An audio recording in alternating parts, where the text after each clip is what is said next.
Get ready, start. Sir, once the very motion which we are discussing today is an economic one, I would confine myself to the economics of it, knowing that economic problems can be solved only by economic solutions and not by political solutions. We are discussing a national issue which is of vital concern to the people. Prices are a national concern, and as legislators, it should be our duty to place the subject above party politics. I believe prices and tempers should not rise simultaneously, at least on the floor of the house. It can happen in the market where prices and tempers rise together, but when tempers cool down, prices do not follow suit.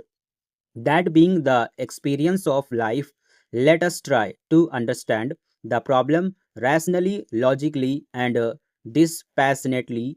Let me reiterate today that what are discussing is the current price situation and not the situation as it prevailed during the previous regime. References to the past are, of course, always necessary in any analysis of the economic forces because economic wisdom is largely retrospective.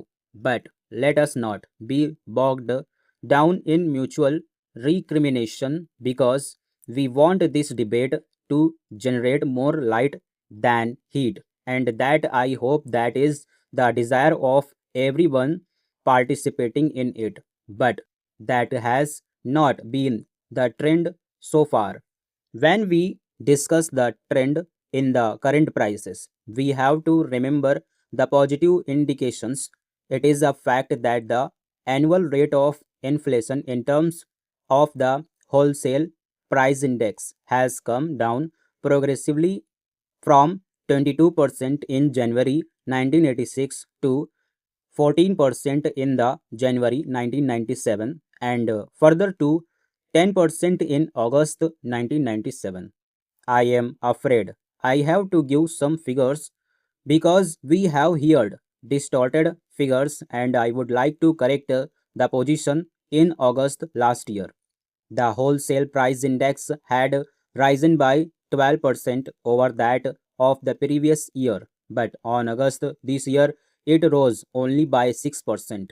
Here, I am not understanding the fact that the rate of inflation in the country is still high and even downward percentage changes in the rate of inflation cannot conceal the fact that they are indeed growth upon growth. The finance minister said this year that the prices would soon hit a plateau, but hitting a plateau is not enough. We have to ensure that after reaching a plateau, the prices actually slide downhill. I shall not extensively dwell on the contributory factors of price rise because I said earlier, this is no occasion for mutual recrimination, but if one objectively analyzes the factors responsible for the massive price rise, I am sure many of you members sitting in the opposition will agree with me that you cannot evade responsibility for this entirely. The largest bungling with public finances and the total breakdown in infrastructure has been of the greatest tragedies in our economic life. And the shadow of that is still with us today. I shall also not go into the global factors such as the progressive rise in the prices of crude and also rise in the prices of other commodities which we have to essentially import. These factors on which we have little control, however, we must consider the relative weightage of these factors on the general price rise. The changes are already visible during the current financial year. For example, The impact the petroleum price rise on the overall price increase this year stands at 18%, which is slightly less than what it was last year. There has been a substantial fall in the contribution of sugar and gur. It was just about 2% this year, in contrast to as high as 39% last year. On the other hand, what has sharply risen is the share of vegetable prices, milk and milk products, fish and meat, cereals, pulses, oil seeds, and edible oils. On the whole, it has followed a pattern. Whatever is subject to seasonal variations has become scarce and therefore dear. I am prepared to put it down to climatic factors to some extent, but at the same time, I must request the Honorable Finance Minister to enlighten us on this as to why there has been a failure in poultry and dairy sectors. Even butter today has disappeared. It is scarce in Delhi and in other cities too.